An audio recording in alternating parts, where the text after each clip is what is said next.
Good morning class 8th।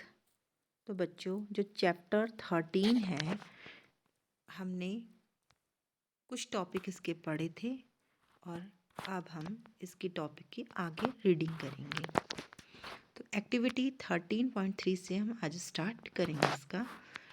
Take a metal dish, pour water in it. आपने एक metal की dish लेनी है, थाली ले सकते हैं, प्लेट ले सकते हैं, और उस पर आपने पानी को डालना है थोड़ा सा। Strike it at its edge with a spoon. और उसकी जो एज होती हैं, उसकी जो किनारी होती हैं, उसको स्पून से हल्के हल्के से स्ट्राइक करें, मारें उस पर, बहुत ज़ोर से नहीं, हल्के से। Do you hear a sound? क्या तुम्हें एक साउंड सुनाई दिया?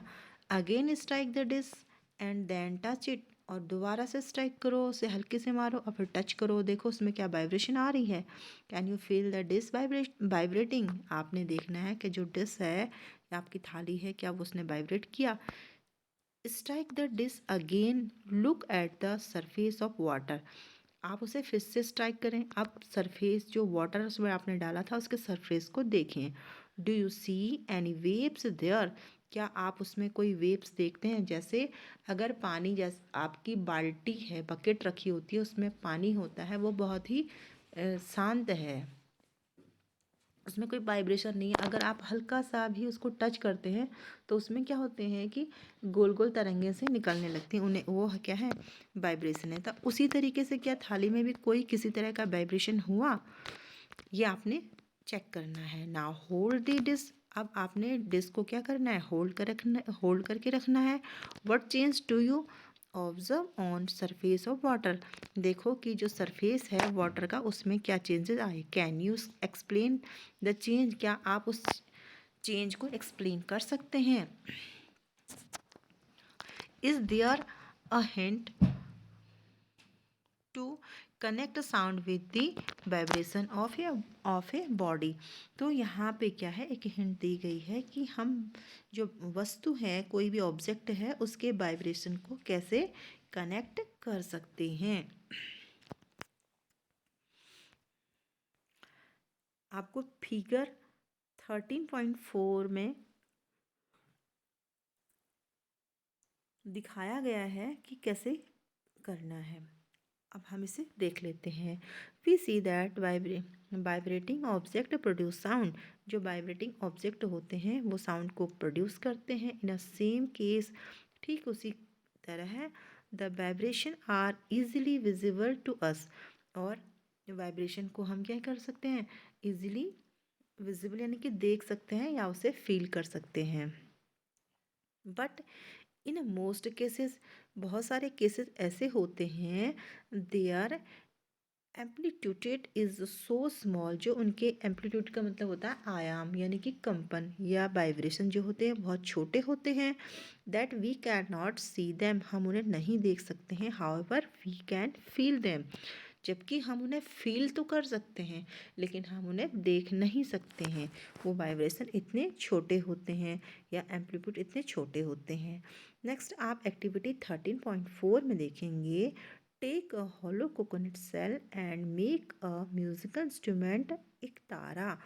आपने एक कोकोनट जो सेल होती है उसे लेना है, नारियल का जो अंदर का कवर होता है, जिसमें कि नारियल होता है अंदर से, उसके बाहर वाला कवर आपने लेना है, उससे एक इंस्ट्रूमेंट बनाना है आपने, एक तारा।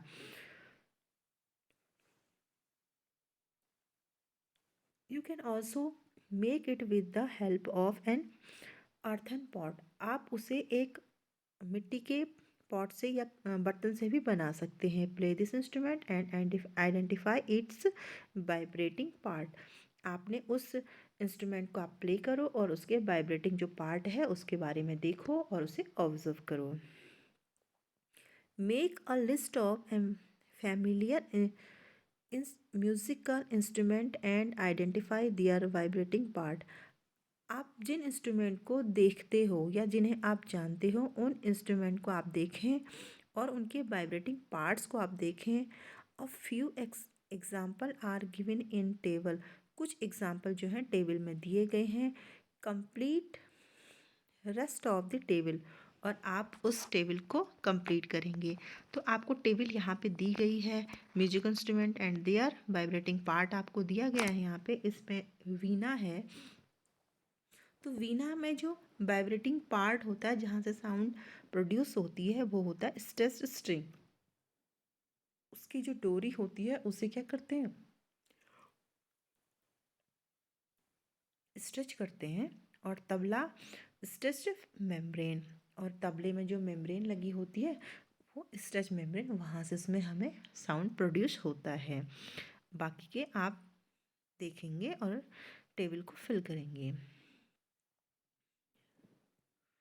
Many of you might have seen the manjira cymbals, the ghatam and the knot या mud pots and all the करताल। तो आपने मंजीरा है या घटम मतलब घड़ा है और करताल है, ये चीज़ें भी देखी होंगी।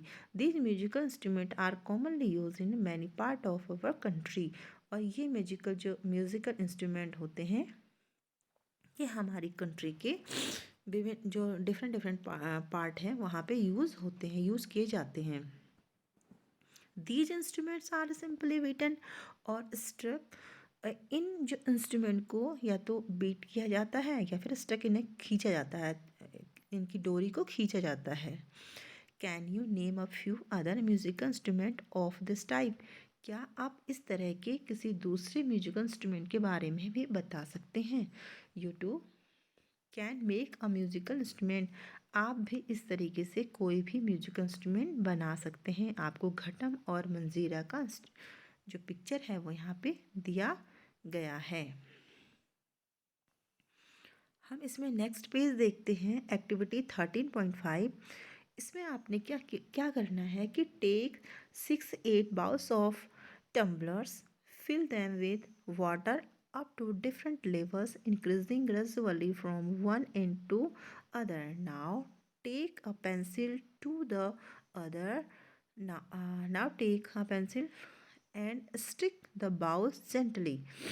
Stick all stick all of the succession. You will hear pleasant voice. This is your जल तरंग। आपने क्या करना है कि जिस तरह से इस पिक्चर में दिखाया गया है, इस पिक्चर में दिखाया गया इसी तरीके से मेटल के 6 या 8 बाउल लेने हैं और उनमें अलग अलग लेवल में वाटर को फिल करना है।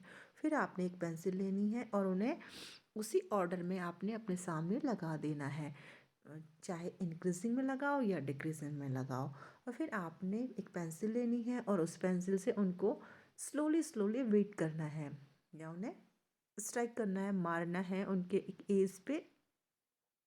तो आप क्या देखेंगे कि आपको एक बहुत ही प्लेजेंट साउंड सुनाई देगा। उस साउंड को हम कहते हैं जल तरंग। इसके नोट में देखते हैं, when we pluck the string of an instrument. जब हम किसी इंस्ट्रूमेंट के किसी को प्लग करते, स्ट्रिंग को, डोरी स्ट्रिंग को प्लग करते से खींचते हैं, लाइक द सितार, जैसे कि सितार में, the sound that we hear is not only that the string. तो जो हम साउंड सुनते हैं वो सिर्फ उसकी स्ट्रिंग यानी कि डोरी का ही साउंड नहीं होता है। We hear the whole instrument is force to vibrate. तो जो पूरा इंस्ट्रूमेंट होता है उस पूरे इंस्ट्रूमेंट में वाइब्रेशन होता है, वो पूरा साउंड जो हमें सुनाई देता है पूरे इंस्ट्रूमेंट का साउंड होता है। And it is the sound of the vibration of the instrument that we hear. Similarly, when we strike the membrane of mridang, the sound that we hear is not only that of the membrane but of the whole body of the instrument. जब हम मृदंग को beat करते हैं उसकी surface को, तो वो सिर्फ सरफेस का ही साउंड नहीं होता है जहाँ पे वाइब्रेशन हो रही है, बल्कि मृदंग की होल बॉडी का साउंड हमें सुनाई देता है। जैसे कि आपका ढोलक, वो आप लोग सभी यूज करते हैं, सभी ने देखा भी है। तो मृदंग भी ढोलक की तरह ही होता है, लेकिन ढोलक से थोड़ा अलग होता है देखने में। When we speak, does any part of our body vibrate? क्या जब हम बोलते हैं हमारी बॉडी का कोई पार्ट वाइब्रेट करता है? ये क्वेश्चन था, इसका आंसर हमने देखना है। वाइब्रेशन, वाइब्रेशन के बारे में पढ़ रहे हैं हम, वॉइस के बारे में पढ़े। हम ह्यूमंस के अलावा जो एनिमल्स होते हैं वो भी साउंड प्रोड्यूस करते हैं, लेकिन अभी क्वेश्चन पूछा गया है कि जब ह्यूमन बातें करते हैं तो उनकी बॉडी का कौन सा पार्ट वाइब्रेट करता है? तो साउंड प्रोड्यूस बाय ह्यूमंस, जब साउंड ह्यूमंस के द्वारा प्रोड्यूस की जाती है तो हम इसे चेक करते हैं। स्पीक लाउडली, आपने बहुत ज़ोर से बोलना है। फॉर ए वाइल और सिंग अ सॉन्ग, या फिर आपने गाना गाना है। और a whistle, whiz like a bee, या तो हनी जैसे कि मधुमक्खी करती है उस तरीके से आपने गुंजन आवाज़ करनी है। Put your hand on your throat as so in figure 3.8, do you feel any vibration? तो आप या तो ज़ोर ज़ोर से चिल्लाओ, या फिर कोई गाना गाओ, या फिर हनी की तरह करो, और आप अपने थ्रोट पे क्या करो, अपने गले पे अपना हाथ रख के ये सब कुछ करोगे। In a human, the sound it produce by the voice box, तो जो ह्यूमन है, ह्यूमन में जो साउंड प्रोड्यूस होता है वो वॉइस बॉक्स से प्रोड्यूस होता है, और द लैरिंग्स। ठीक है, वॉइस बॉक्स या लैरिंग्स एक ही चीज़ होती है। Put your finger on the throat and find a hard bump that seems to move when you swallow। तो आप अपने थ्रोट पे हाथ लगाएंगे, उसे टच करेंगे, आपको इस पे एक हार्ड सा पार्ट मिलेगा। जबकि हम खाना खाते हैं, उसे सॉल्व करते निगलते हैं, तो उसमें हमें मूवमेंट नज़र आता है। तो उसी को आपने ढूंढना है। जब आपको वो यहाँ पे टच करने में आपको लगेगा कि ये है, ये पार्ट है, this part of the body is known as the voice box, और उसी बॉडी के पार्ट को हम वॉइस बॉक्स कहते हैं। It is at the upper end of the wind pipe, और ये हमारे विंड पाइप का अपर पार्ट होता है या अपर एंड होता है। Two vocal cords are stitches across the voice box और larynx in a such way that it leaves a narrow slit between them for the passes of air।